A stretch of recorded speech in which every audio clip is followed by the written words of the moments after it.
All right, this is Kurt Russell with Everything Penn State and the Open Mat. It's February 9th, and here we are again with Tim. Hello, Tim. How's it going, man? Good, Kurt. Wrapping up this regular season. They're out in Utah Valley Friday night, and then back here for Pittsburgh the following weekend, and then it's postseason. So we're getting right down to the end now. Yeah, not too far away from Big Tens, and Penn State had a pretty awesome weekend last weekend against Nebraska and Michigan, so we can talk about that a little bit. Yeah, again, like we said last week, they're really peaking right now. Even though Cal says they're not peaking, they still have maybe another 25% to go. You know, that's kind of how he always coached his team, and so they peak going into the postseason. But from the looks of the way they handled their opponent, it's just the individual performances that they're getting out of all their guys right now. Really hard to see these guys improving a whole lot more, just because I feel like right now they're already at the top of the mountain. But who knows? You know, Cal's saying that there's still some room for growth, and you know, there's 2 matches coming up here before the end of the postseason, and I guess we'll see if these guys have another level to take. Yeah, exactly. So let's see here. Nico really, he just really took it to both of his opponents this past weekend. Yeah, Nico is, again, he's just turning it on more and more. He's growing more and more every time he gets out on the mat. And we're really seeing that, especially against the 125-pounder of Michigan. He just kind of almost looked like he took a page from David Taylor's book, just the way he was piling on the takedowns. I believe he finished with 10 takedowns after that Michigan match. He had 5 in the first period. So, you know, he's really turning it on. He's really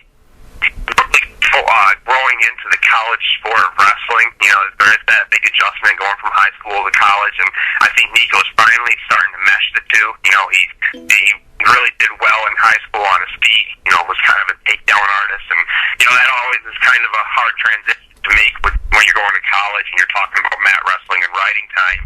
You know, so now I think Nico is at the point where he's starting to be able to mesh it between, you know, piling on 9-10 takedowns a match, but also piling on 1-2 minutes of riding time. And you know, I really think he's kind of coming into his own here, basically just in time for the postseason. And you know, maybe he'll even get a top 4 seed going into the Big Ten tournament. I know that's his goal.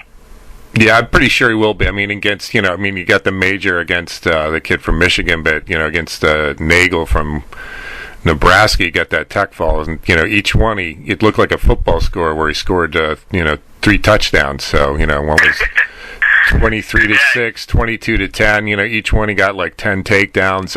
Pretty just ridiculous. So that was really great for him. And, yeah, he looks like he's not a true freshman anymore. He's definitely coming to his own. I think he's pretty much the top-ranked freshman in most of the ranking services. So I think he's getting himself ready the last few weeks. We'll see how he tunes up for getting ready for the Big Tens. And I'm pretty sure he'll probably get a 4 seed out of that. That will probably mean that in the semis he'll have to face McDonough. We'll come to that later, but it's looked like he's doing really well coming into the postseason here.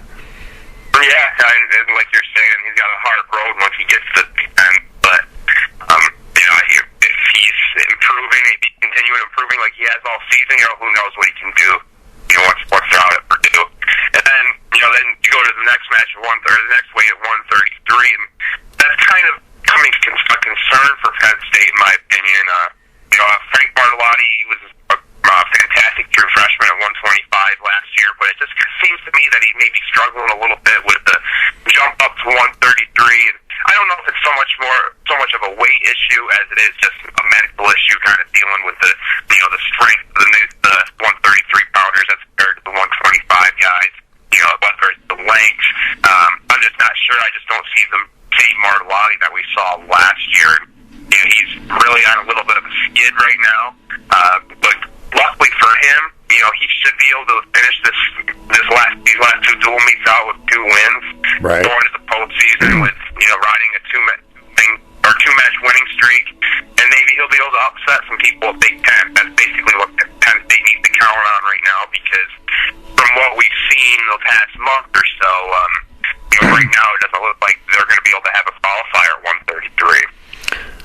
Yeah, because his match against Kylie, he looked like he was about ready to win that and kind of get over the hump. And I think that when you watch the video, when you watch the match, you can see he was really disgusted that he gave up that last second reversal there. And I'm sure he even kind of disputed that, but you can't leave it in the hands of the refs like that. You got to take it to the guy. And then against Stevens, you never want to say somebody give up, but he just looked like he was not quite mentally in that match. Like the match against Kylie kind of took something out of him. So I'm hoping that the last 2 weeks he can kind of rebound out of this and still be able to come to Big Ten to surprise people, because from what we saw him last year, he's definitely capable of cracking the top 20, the top 15, and even possibly being like a round of 12 guy at if nationals. He can crack that. It could surprise some people. That can kind of happen. If you remember what happened with Quentin White last year, right? He gets the 8th seed, and then boom, guys aren't expecting it, and he comes in and he wins. So I don't know if that's the scenario we're looking at with Martellotti, but it could definitely happen. We definitely get some surprises. He gets the low seed, but he still gets to be a national qualifier, and I think that's probably what Penn State's hoping for at this point with him. Yeah, they could get him into to qualify for nationals. That's a huge victory for Penn State and for Martellotti. But like we were saying, he's definitely going to have to surprise some people, come from behind on some people, and he's really just going to have to turn some heads at Big Ten to really get an invitation to the nationals in St. Louis. And then you're going into 141, and you might be dealing with the same type of issue with Brian Pearsall. Now, Pearsall, he's been giving it his all. He's been one of the hardest workers on the team on the mat that you can see. I mean, he just doesn't care who he's wrestling. He goes out there and gives it 100% against even these top guys in the nation. Just like Kellen Russell this past weekend. But it's unlikely Pearsall qualify into the nationals, but he could have a strong performance at Big Ten. And just like Martellotti, though, he's going to really need to carry a 2-match winning streak into nationals with these last 2 matches against Utah Valley and Pittsburgh. But you saw some good signs from him against Kellen Russell of Michigan this past Sunday, even though he did fall to a major decision. He just kind of takes some positive out of Pearsall. He's just coming at Penn State as a walk-on. He's beating out some state champions to get to start at 141, and now he's he just has some tough guys at 141 to compete with, but he's certainly giving it his all. It even kind of looked to me that, usually out of Russell the last few years, you haven't seen him win too many bonuses. I mean, he was winning like 3 or 4 1-point, 2-point matches with Alton, and you just saw him wrestling pretty tough. But it almost kind of looked like maybe this year he's, after that early loss, he's kind of been on a mission, and maybe even watched a little tape on Pearsall, knowing that this guy is maybe not the great talent, but pretty persistent. He just went out and looked at his weaknesses and just, really kind of took it. And I still think Brian wrestled a pretty good match against Russell, but just was overmatched against a guy who's, on a mission. So I think if, Pearsall, again, you were looking at the same thing, like you said. If we can get him just to be a national qualifier, I think Penn State would be pretty happy. I mean, Penn State, what did we have last year? Like 8 guys at nationals. So if they can improve upon that in any way, that's really going to behoove them for repeating. Yeah. They definitely need to send, at least 8 guys in order to really have a good chance. Yeah, I don't think that's going to be too much of a problem, especially if you looked at the way Frank also has been bringing it on here at the end of the year here. I mean, he had a couple good wins. He got a bonus at Nebraska and really dominated Grajales at of Michigan, in his match, only giving up an escape and just not letting the kid get anywhere. So he had a really good win over a number 7 kid there, and Frank's looking ready to go at nationals here at Big Tens.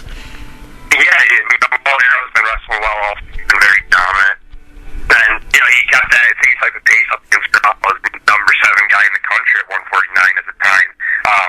So you got like to see those types of wins out of Molinaro. I'm sure Cal probably would have liked to see him tack on maybe another takedown, maybe another turn to try getting a major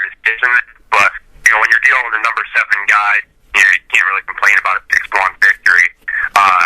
Then you're dealing with, Molinaro's going to go out to Utah Valley, as we'll talk later. He's going to have a ranked guy at 149 this out in Utah Valley. So, Molinaro continue to build up on this undefeated record out this Friday out west too.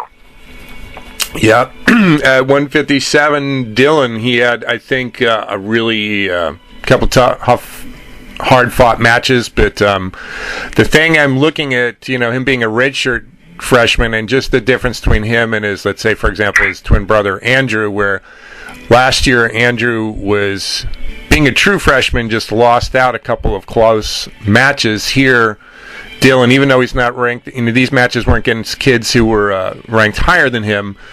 They were still wrestling very tough, and he still pulls out a couple 1-point wins. And I think, that extra redshirt year obviously helped. But I think also it's a reflection of just being mentally tough and into the matches where you just make it go right to get the extra point and get the victory. Yeah, that's what you're seeing a lot from Dylan this year, is just a lot of these close matches, 1, 2, 3-point matches.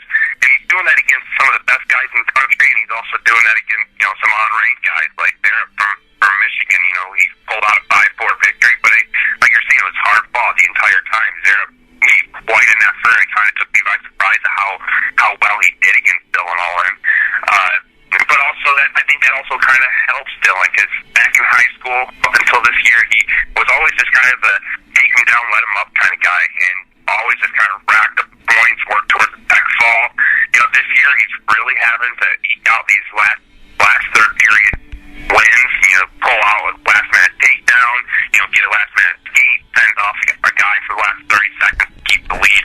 He's just never really had that type of pressure on him week in and week out to keep matches close and to win close matches. So that red shirt, I think, has really helped him, because I don't know if he necessarily would have adjusted to that so well his true freshman year. Whereas last year, I think that kind of eased them into this game, eased them into, the rigors of college wrestling and how tough everyone's going to be, even if they don't have a number in front of their name.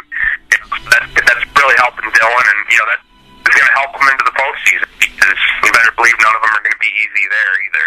Yeah, especially since Iowa is getting Derek St. John back into their lineup too. So be interesting to see how the seeding's going to work, because he was, seedings, definitely considered the year previous. So he was a finalist, Big Ten finalist last year. So even though he's in wrestle all year, it still would not surprise me if they gave him a 2 or a 3 seed. So Dylan will probably have to face him probably in the semis if he does what he's supposed to. So he's got some tough workout against them to get to nationals, but I think the regular season's definitely prepared him for that. Yeah, it's gonna be interesting. It's something that Derek St. John match is one that Dylan's wanted all year.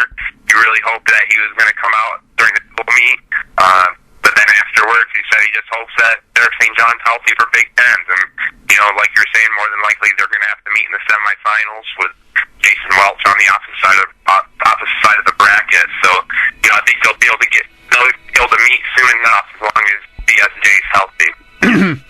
Yep. Now, David Taylor, what can we say about stuff that hasn't already been said? I mean, he went against the number 6 guy, number 14 guy, got a major and a tech fall on both of them.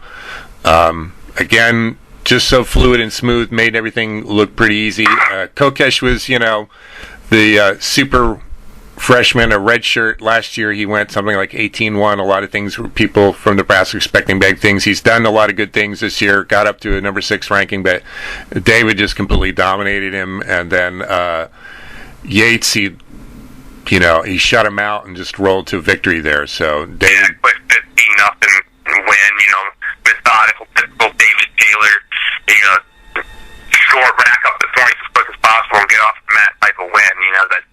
Like you said, there's really not a whole lot to say about it. I mean, he just goes out and basically is doing the same type of thing week in and week out. And, as we've said many times this year, there's really no one in the 165-pound weight class that could be slowing David Taylor down, from here all the way to the national finals. Maybe next year will be a different story when some of the guys get back from their Olympic red shirts. But, this year, David's just been walking through his competition, and I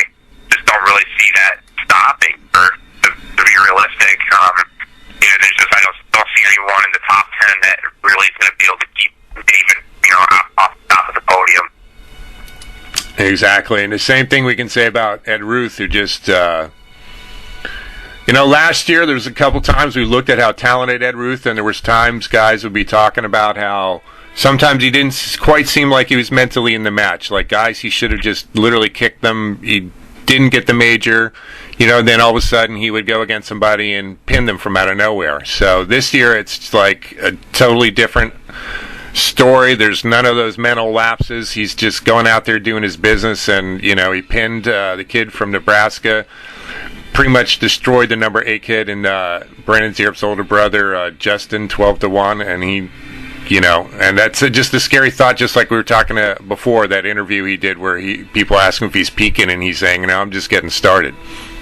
Yeah, Ed Ruth is another one who has taken his game to another level this year, starting from the first match of the season, starting from even the preseason practice. He just has been just wrestling at a whole nother level, whether it's, new technique he's worked on or just that same old cradle that he goes to. I mean, he just has been, everything's been working for him.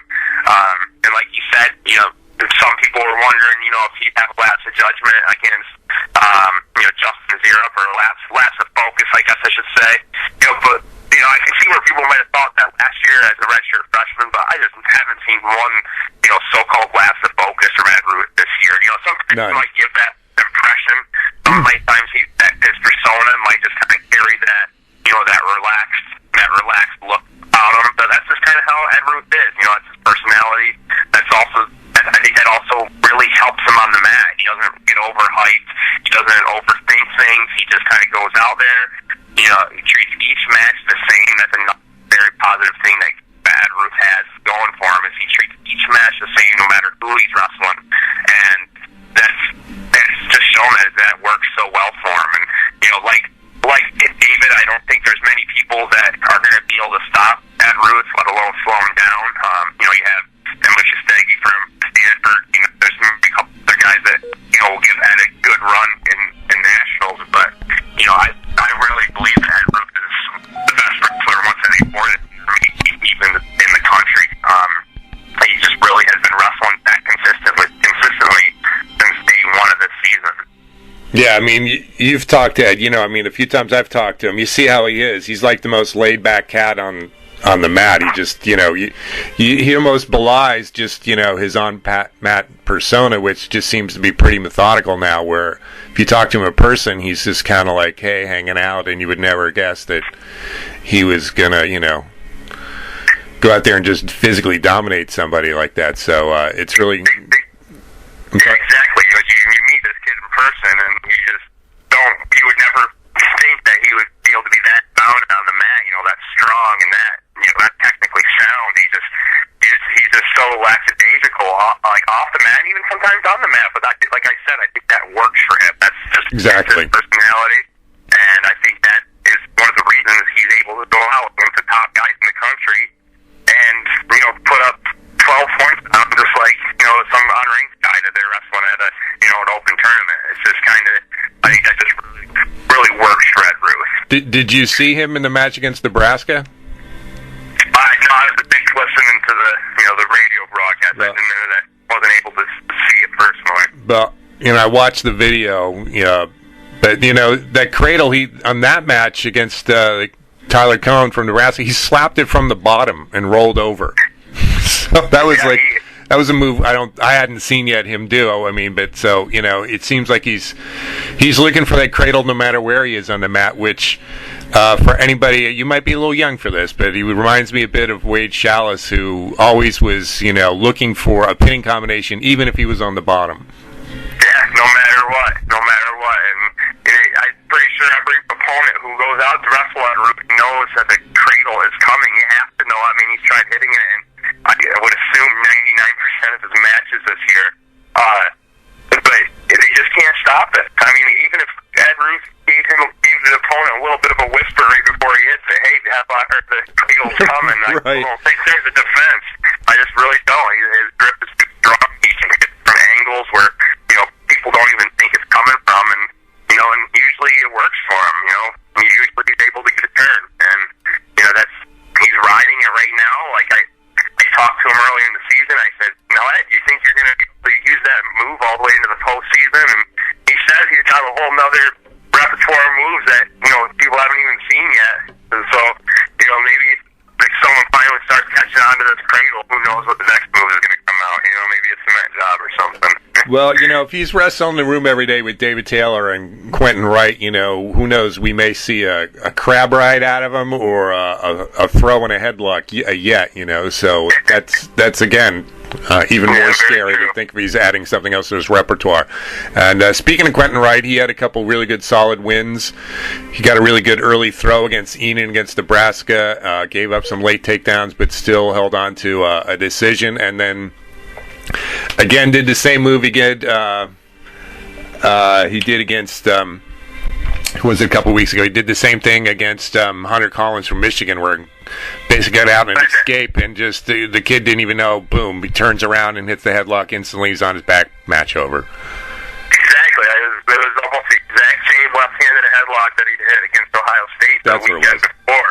And you always know that when Quentin Wright's out on the mat that he's going to be looking for a big move. But when he hits something like that so quickly, it still catches you by surprise, no matter how much you think you're prepared for it to be coming.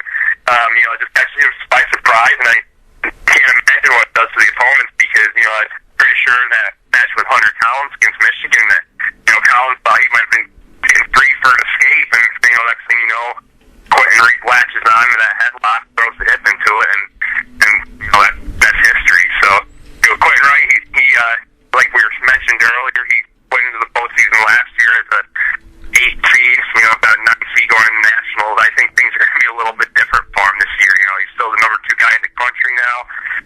Basically only has 2 losses on him this season. He can definitely believe he's looking to avenge in the Big Tens and then again in nationals. I just think Quentin's wrestling at a whole different level than he was at this point last season.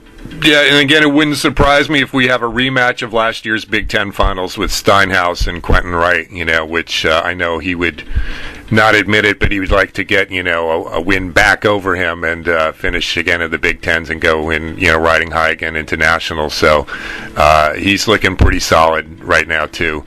Exactly. The big story, I think, actually, for Penn State fans out of this was Matt Brown. There it is. The guy outweighed 23 pounds, went out and beat a senior on his home night there, basically by just being really persistent and dogged and just making the refs call the stall call. That's what gave him the actual win there. And then just to make sure anybody who wasn't looking, didn't think it was a fluke, he went out and did it against a nationally ranked kid as well. In Michigan's Max Huntley, and getting that last second, takedown with 4 seconds and just bringing the house down with that one. Even though the duel was completely already locked up, Rec Hall fans were just loving the fact that this kid, redshirt freshman, came out and took it to a national ranked guy who's, outweighing him by 23 pounds. Yeah, I mean, it was something to see. It's like you're saying, Rec Hall fans just erupted after that. And even with the match out of hand, they all stuck around, knowing that this Matt Brown kid, they'd all heard about Matt Brown. They'd all, seen his matches with Ed Ruth and see how close he keeps it with Ed Ruth. But, this is the first time he's been out in Rec Hall against another opponent, let alone a ranked opponent. And he wrestled well. I mean, he wasn't necessarily the aggressor the entire time, which you can't really expect from a guy who's giving up 25 pounds. But, he picked his moves. He picked when to go. He picked when to hold up. And, like you're saying, he got a few stall calls in his favor on Friday night and, then made some things go his way on Sunday. It's really impressive to me because Matt Brown was certified at the beginning of the season at 165 pounds. Right. He very well could have been, he very well could have been almost 30-some pounds lighter than this guy if, for some reason he had to be weighing in at 165. And, he did weigh in at 174 for that match. It wasn't like Cal let him put a few pounds on, to kind of bulk up a little bit. The NCAA rules say he has to weigh in at 174. If that's his weight class that he wants to, potentially compete in the postseason. Not saying that he will, but that's the class that he has to weigh in at because of his certification and all that. And he still just went out and took it to Huntley. And I remember last weekend we were, wondering if Huntley was going to go and how Morgan McIntosh would do against them. Highly recruited Morgan McIntosh, and ends up, they were going to give him another rest because of his knee. They're going to be precautionary with his knee, but come to find out, they send Matt Brown out, and he's able to still pick up a 3-1 victory over Huntley, who is a very impressive wrestler in his own right.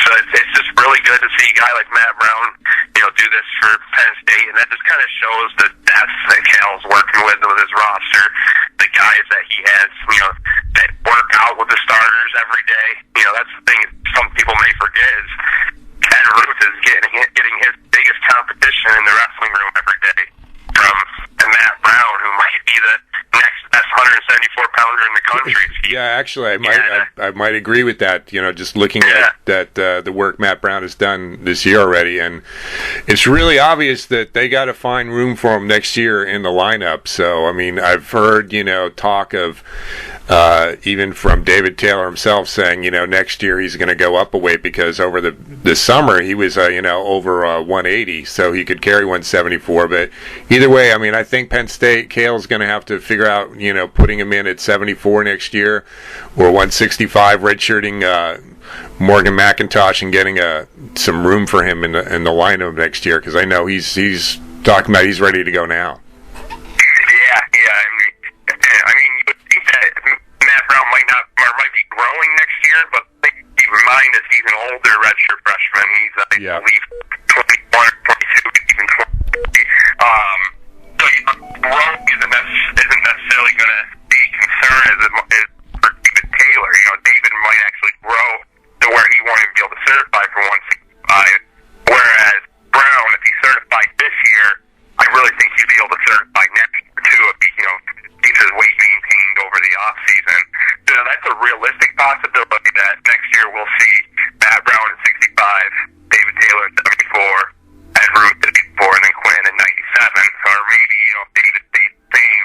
Maybe Dave will run at 65, and Matt Brown won't get into 74. But I completely agree with you. They can't let this kid sit on the mat, or not sit on the bench much longer. He's too big of a point scorer. He's too big of a dark horse to really just let him sit. I think they need to have him out scoring some points. Yeah, and then when you throw into, if that would be the lineup next year, and then Andrew Alton replaces Molinaro, and then you got Jimmy Gulbon coming in, Penn State, next year's team looks like they're not going to be losing a step at all either. So, great job, shout out to Matt, great job, and we look forward to seeing more of you. And then let's see at 285, Cameron Wade. So we've been talking about his inconsistency this year. What do you think now? Do you think he's maybe showing signs of blowing that off finally? I'm glad you said that, Kurt, because as soon as he pinned Athlon at Michigan, or when Michigan visited Sunday, that was the first thing I was thinking. I was like, this is the most consistent Cameron Wade's wrestled since I've been following the team. And, just the last 2-3 weeks, he's been coming out and showing the same Cameron Wade, same style. He's being aggressive. You're seeing that with his falls. You're seeing that with his takedowns, his low single legs. He's really coming into his own right now. And what I'm just hoping for Cameron's sake is that he continues that aggressive style against the big guys. Against the guys who outweigh him by 10, 20 pounds. Against the guys who outrank him by 2 or 3 spots. That's where you start seeing Cameron kind of go into a shell a little bit and not be the aggressive Cameron Wade that we've seen the last 2 or 3 weeks. So that was my biggest concern, but like I said, I'm glad you asked that, because that was the first thing that I saw when Cameron, pinned Athlon was, I might be eating my words now, because he's wrestling more consistent than he has all season, more consistent than he has all last season, maybe out of his career. And, just in time, because, he's running out of time. This is his last postseason. And I remember back at the beginning of the year, he said he lost a lot of sleep last year because he missed the All-American round, it was so close to him, that he doesn't want that to happen again this year. And I know we got people who are wrestling fans who are, most of the wrestling fans are our guys who have wrestled, but we have a lot of fans also who have never wrestled. You know, like if you go into our live blogs, we do get some women coming in and paying attention. So one thing I just want to say for wrestling fans who've never wrestled, one thing you may not realize, there's a lot, especially the higher you go up in competition, there's a lot that goes on between the ears, you know. A guy can be really physically talented, but it has a lot to do with his attitude. And to me, it really looks like Cameron has gotten his mental game together. He's kind of gotten over the hump. And even though he pinned Applin, I'm actually more impressed with his win over Tucker Lane, who Lane had, you know, a win over Bobby Telford from Iowa a couple weeks ago. He's been wrestling fairly well and consistent, but Cameron actually really just dominated him the whole time, you know, on senior night on their home mat, and that I think it was more of an impressive win than the pin over Applin. It definitely was a very good win on Cameron's part. You know, both will just the whole big collection of wins that he's had the last, you know, few weeks. It just really showing that Cameron Wade's coming into training time for postseason, and that's, you know, that you can kind of credit that to the coaching too, because that's kind of how Cal and those guys coach. It's just been their style, even dating back to Iowa State. Just make sure these guys are ready when March rolls around. You know, you've heard Cal say it almost to a cliche, where just make sure these guys are ready when March rolls around, and you know, I think Cameron is fulfilling that right now. Yeah, and you know, if I've actually put this online, but I really think that if Cameron wrestles the way he's been wrestling the last few weeks, he definitely will be a Big Ten finalist. He'll definitely be an NCAA semifinalist at least. And wrestling like this, it looks like, you know, he could end up having another rematch against Tony Nelson from Minnesota in the finals. So I think he's, you know, peaking at the right time right now. Yeah, that's definitely the right time to do it. All right, so Utah Valley coming up this weekend. Doesn't look like there's going to be a whole heck of a lot of challenge, not to belittle their team or anything, but they've got one nationally ranked kid there. It really wouldn't surprise me if Penn State walked out with a 35-0 shutout out of there. But actually, more of a side note to this, you know, I listened to the conversation, the interview you recorded with Cale Sanderson talking about the national duels, and the one thing he actually brought up where he thought it was more important to grow the sport of wrestling as opposed to saving wrestling, and one of the things he thought was more important was to go out to places like Utah Valley, where wrestling maybe isn't a hotbed, and help the sport and bring a lot of people to the show there. So that was a really interesting take from Cale, and I'm looking forward to seeing, you know, them going out and doing that and seeing what kind of crowds they can draw for the Utah Valley people. Exactly. That's exactly Cale's point. With his disagreement with the NWCA's new format. You know, like you're saying, for crowds, Utah Valley's expecting somewhere between 5,000 and 6,000 people, which is just kind of unheard of for a match out west, especially in Utah. You know, but this is a homecoming for the Sandersons. There's going to be a lot of Sandersons in the crowd. There's going to be a lot of, you know, kids who've grown up with the Sandersons that are, you know, haven't seen them in a while. There are going to be a lot of people in the stands. You know, then that's coming from Utah's coach. I believe it's in a recent interview with Intermat. He told them that they're expecting somewhere between 5,000 and 7,000 people. So that's just huge when you're considering a program who's still in infancy, essentially. You know, drawing up to 7,000 people, and that's where Cal has been kind of, you know, that's where his argument is against the new NWCA format, and he's been taking some heat on this. But Cal kind of disagrees that, you know, they're regionalizing the Matt Mayhem tournament into 4 sections: Rutgers, Oklahoma State, Odell, and Iowa State. Right. And all those 4, I mean, maybe Rutgers, maybe not, but they all basically have very strong followings, top 10 followings in the country. So why do you keep funneling people into regions that already love wrestling when, you know, you can be reaching out and being an ambassador for the sport in areas like Utah Valley? You know, for example, you're going to have 5,000 people coming out to Utah Valley Friday night. Maybe 2,000 of them never even really been to a college wrestling match before. Right. They really like it.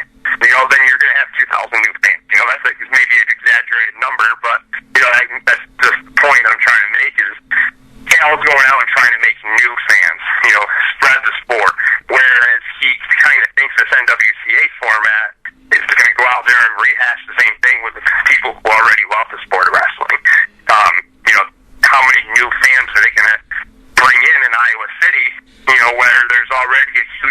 following. You know, you're not really going to create as many new fans as you can when you go out west to Utah or California or Oregon or somewhere like that doesn't really have that wrestling following already behind the program. So, you know, Cal definitely is taking some heat for his, you know, lack of participation in Matt Mayhem this weekend. But, you know, he has his method for his madness. And as anyone wants to look at it, I do have the video sound clip on, you know, Blue White Illustrated's message boards right now of Cal, you know, kind of just discussing this new NWCA format and how he thinks they should grow the sport, you know, rather than save it in panic mode, as he calls it.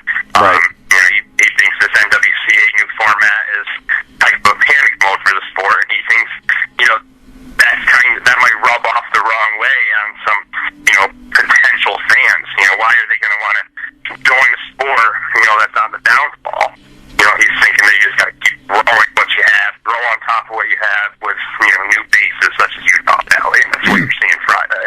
Yeah, it's definitely an interesting argument. I know Jay Robinson from Minnesota expressed his displeasure that Penn State wasn't there. It was interesting in an interview I saw with Tom Brands of Iowa. He said even though he, you know, wished that Penn State would have been there, he understood because he did the same thing. He had to look. He realized that Cale was doing what he thought was best for his program, and I think one thing you got to look at is also, I think some people looking at like this is trying to. I think some of the disagreement with Cale is because they're looking at the way they're setting the format. They were trying to follow the way the NCAA does the basketball. They're trying to get NCAA to behind this and sanction this. I know some people in the NCAA are just like, well, we already have a tournament. You know, why have a second national champion? But if you look, I think over the last 10, 15 years, a lot of the state athletic associations, you know, with the high school wrestlers have been doing the same thing. Pennsylvania has a dual state championship and then the tournament state championship. And the individual. Yeah. You know, Iowa, I believe is the same type of format as well, right? So to me, there's no reason why the NCAA couldn't get behind this and do this and do it like I think it probably would be better if it was just like the tournament where it's a 2-day event. You know, they come to one place and they draw on some, you know, big money that all the teams can share on and you know, have a real national dual championship. I think would be very interesting to do. Exactly. I think they need to do it one weekend over in Portland. They can't really drag it on to, you know, 2 weekends as their current format is. And also, I think the 24 teams being involved is a little bit over the top. I don't think you need 24 teams. There's not 24 realistic teams who have a chance of actually making it to the finals. Keep it to 4. Keep it to 8. You know, make it manageable where they can, you know, finish this event on a Saturday or Sunday. Maybe throw a Friday in there, make it a 3-day event. Put finals on Sunday. I just think there's a lot of different ways to go about this. This current format, as Cal says in this video that I have posted, they kind of flipped the format in last March when all the coaches were busy with the current postseason. They didn't really get to kind of check it out with one, and it's just doesn't really fit the mindset that Cal and Penn State administration really has for, you know, the program right now and this whole sport of wrestling. You know, they just have different views. As you said, you know, he's kind of gets heat for, you know, looking out for his team. But, you know, Cal also is looking out for the sport of wrestling, too. So, you know, I think sooner or later, within the next 4 or 5 years, we'll see this thing, you know, be ironed out, get the wrinkles out of it. I just think it needs to take some time. I think both sides need to sit down and, you know, figure out what's best for their teams and the sport and mesh the two. You know, I just think that's going to take some time because it has been proven that, you know, teams sell the sport. And basketball has shown that, you know, the bracket system with teams is a huge following. It creates a huge frenzy. You know, so somehow wrestling needs to figure out a way to, you know, incorporate the team aspects more into the championships rather than just the individuals. But it's kind of hard to do with how much success they're already having with the individual matchups. So, you know, it's just going to take some time. It'll take some couple of years to get figured out, but I think in the long run we'll see a dual meet championship before too long. You know, my 2 cents is bring 16 teams in, seed them, and have it as a 2-day, you know, bang out event. And I'm sure in the next year you're going to hear a lot of fur flying on this on the message boards and the media, and people are going to have, you know, we're just going to have their opinion on this, trying to hammer this out to finally get this done. But yeah, I think you're right. In the next couple of years, we're going to see it finally an agreement. So. Yeah. Like I said, you can go on the Blue White Illustrated message boards. It's under Nick Clips. Cal Sanderson discusses NWCA dual championships. You know, it's a good, like, 5-minute clip of Cal really just kind of expressing his feelings about not only the NWCA format, but also just how to grow the sport. You know, he talks about going out to Utah Valley and, you know, things like that. So it's definitely worth the time to, you know, check that video clip out. And we're also going to run a little article about this whole new format and the discrepancies that, you know, some of the coaches have with it. An article on that will be running our next issue of Blue White Illustrated that is actually printed on February 14th. So that'll be in there as well. All right, I know you got to get going, but let me just plug our live blog. A little bit of a change. Usually it's Friday and Sundays. This weekend it's going to be Saturday night. Tom will be hosting the live blog. Also, Tom has gotten out a new recruiting webpage rankings, and it's going to be a fun time Saturday night. And usually most people are going out on date night there, but hopefully we'll still have. We've been getting, you know, anywhere from 700 to 1,000 guys on the live blog every time. So that's a bit of a time change. And got anything else for us, Tim, before we sign off? No, I think that's it. Yeah, we're going to wrap it up here at the end of the season now. So we'll meet up next week before the Pittsburgh match, and then, you know, then we'll have to get something good together for the Big Ten. So, you know, we'll be talking again soon. All right. You have a good weekend, man. I'll talk to you later. All right, Kurt. Take care.